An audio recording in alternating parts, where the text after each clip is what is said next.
Hi, എൻ്റെ കൂടെ ഉള്ളത് അഭിരാജാണ്. അഭിരാജ് നമ്മുടെ ജെയ് അഡ്വാൻസ് ബാച്ചിലെ മറ്റൊരു പുലിക്കുട്ടിയാണ്. IIT-യിലേക്ക് എത്തുക എന്നുള്ള സ്വപ്നവുമായിട്ട് സൈലത്തിലേക്ക് വരികയും അതിഗംഭീരമായി ജെയ് മെയിൻ്റെ ഫേസ് 1-ലും ഫേസ് 2-ലൊക്കെ പെർഫോമൻസ് കാഴ്ചവെക്കുകയും ചെയ്ത് 96% സ്കോർ ചെയ്ത അഭിരാജിൻ്റെ കൂടെയുണ്ട്. അപ്പോൾ അഭിരാജിന് നമ്മളോട് എന്താണ് പറയാനുള്ളത് എന്ന് നമുക്ക് നോക്കാം. ഹായ് അഭിരാജ്, എന്തൊക്കെയാണ് വിശേഷം? സുഖമാണ്, അങ്ങനെ പോകുന്നു. ക്ലാസ്സൊക്കെ അടിപൊളിയായിട്ട് പോകുന്നുണ്ട്. എങ്ങനെയുണ്ട് അഡ്വാൻസിൻ്റെ ക്ലാസ്സുകളൊക്കെ?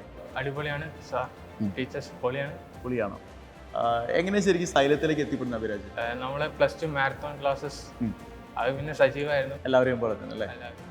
ഒരു +2-ൽ നല്ല സ്കോർ ഉണ്ടായിരുന്നു? +2-ൽ 98 സംതിങ് ഉണ്ടായിരുന്നു. കൃത്യമായിട്ട് ഓർമ്മയില്ല. ഓക്കെ, എങ്ങനെ ശരിക്കും ജെയ് എന്ന് പറയുന്നൊരു എക്സാം ഉണ്ട്, അങ്ങനെയുള്ള കാര്യങ്ങളൊക്കെ ശരിക്കും എവിടുന്ന് അറിയുന്നത്? നമ്മളെ ടീച്ചറിന്റെ മോൻ ഒരു IIT-നാണ്. School teacher, chemistry teacher Shadi miss. മിസ്സിന്റെ മോന് IIT ബോംബെ ആണ്. അപ്പോൾ ടീച്ചർ എൻ്റെ ഫ്രണ്ടിനായിരുന്നു കൂടുതൽ താല്പര്യം. അപ്പൊ അവൻ എന്നെ വിളിച്ചു പോകും, ടീച്ചർ അടുത്ത് ഓരോ എന്തൊക്കെ ബുക്ക് വേണം, എവിടെയൊക്കെ അങ്ങനെയുള്ള ഓരോ കാര്യം ചോദിച്ചു തരും. അപ്പോൾ ഞാൻ അവനും കൂടി പോകും. അപ്പോൾ ടീച്ചർ ഇങ്ങനെ ഓരോന്ന് പറയും.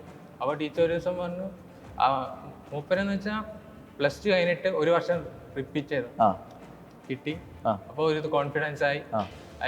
ബാക്കി എല്ലാവരും പറയണേ 6ാം ക്ലാസ് തൊട്ട് തുടങ്ങണം. അപ്പോൾ ഇത് കേട്ടപ്പോൾ ഒരു കോൺഫിഡൻസ് ആയി. അതായത് നേരത്തെ തുടങ്ങിയിട്ടില്ലെങ്കിലും +2 കഴിഞ്ഞ് റിപ്പീറ്റ് ചെയ്താൽ പോലും ജെയ് കിട്ടുന്നുള്ളൊരു കോൺഫിഡൻസ് കിട്ടും. അപ്പം നമ്മൾ കുറച്ച് ബുക്കൊക്കെ മേടിച്ചു, ഗവൺമെന്റ് ബുക്കെല്ലാം മേടിച്ചു, പക്ഷെ പഠിച്ചില്ല. പിന്നെ നമ്മൾ ജനുവരി അറ്റൻഡ് ചെയ്ത് +2 ബോർഡ് എക്സാമിന് മുമ്പ് തന്നെ ജനുവരി ആ ഷിഫ്റ്റിൽ എഴുതിയിരുന്നു. അന്ന് വലിയതൊന്നും ഇല്ലായിരുന്നു. പിന്നെ നമ്മൾ എത്ര % ഉണ്ടായിരുന്നു? അപ്പോൾ 45. പിന്നെ അത് കഴിഞ്ഞിട്ട് നമ്മള് അപ്പോഴാണ് ഞാൻ അറിയുന്നത് ജീനിയസ് കമ്മ്യൂണിറ്റിനെ കുറിച്ച്. സൈലത്തിന്റെ പബ്ലിക് ലൈവുകളെ കുറിച്ചല്ലേ? അപ്പൊ അന്ന് ഇക്ബാൽ സാറിന്റെ ക്ലാസ് അങ്ങനെ ടീച്ചേഴ്സ്, അപ്പം അതിനാ കൂടുതൽ കാര്യങ്ങൾ മനസ്സിലായി. ടീച്ചറും പറഞ്ഞായിരുന്നു കെമിസ്ട്രി കൂടുതൽ സ്കോർ ചെയ്താൽ കയറാം. അപ്പൊ ഇക്ബാൽ സാർ പറഞ്ഞിരുന്നു, നിങ്ങൾ കഷ്ടപ്പെട്ടാണെങ്കിലും കെമിസ്ട്രി പഠിക്കുക, എങ്ങനെയും കിട്ടും. അങ്ങനെ ഇപ്പൊ എനിക്ക് ഇതിൽ 99 ഇട്ടുണ്ട് കെമിസ്ട്രി. അപ്പോൾ ഒരു കോൺഫിഡൻസ് ആയി. അങ്ങനെ എനിക്ക് ആദ്യം വെച്ചാൽ ഇവിടെ ഇരുന്നതിന് മുമ്പ് കെമിസ്ട്രി ഒന്നും അറിയില്ലായിരുന്നു. ഇവിടെ വന്നിട്ട് ഉണ്ടാക്കിയതാ കെമിസ്ട്രി. ഓ, അപ്പൊ നിനക്ക് ഫസ്റ്റ് ഫേസിൽ എത്ര സ്കോർ ഉണ്ടായിരുന്നു? എത്ര % ഉണ്ടായിരുന്നു? ഇപ്പൊ കഴിഞ്ഞ 91 ജനുവരി. അവിടുന്ന് സെക്കൻഡ് ഫേസിലേക്ക് എത്തിയപ്പോൾ 96 ആയി. വലിയ ഇമ്പ്രൂവ്മെന്റ് ആണ് അല്ലേ? ഓക്കെ, ഹോസ്റ്റലിൽ നിന്നാണോ പഠിക്കുന്നത് സൈലത്തിന്റെ? എങ്ങനെയുണ്ട് സൈലത്തിന്റെ ഹോസ്റ്റൽ? അവിടുത്തെ പഠനാന്തരീക്ഷം, അറ്റ്മോസ്ഫിയർ വെച്ചാൽ നമ്മൾ ഹോസ്റ്റലിൽ നിൽക്കാൻ തോന്നില്ല, ഒരു വീട് പോലെ.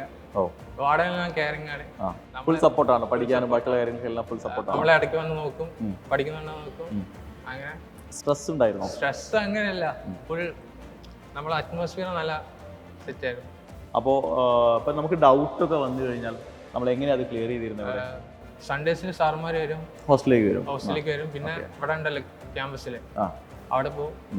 എങ്ങനെയുണ്ട് സൈലത്തിന്റെ ക്ലാസ്സുകളൊക്കെ? അടിപൊളിയാണ്. ടീച്ചേഴ്സ് എല്ലാം നമ്മൾ ഡൗട്ട് ഉണ്ടെങ്കിൽ അവർക്ക് ഒരു ആരാണ് പറഞ്ഞത്.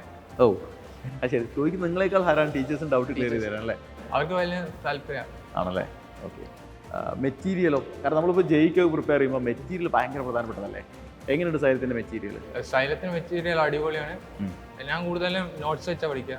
ടീച്ചേഴ്സിന്റെ സ്റ്റേറ്റ് സിലബസ് ആയിരുന്നു? അതെ, സ്റ്റേറ്റ് ആയിരുന്നു.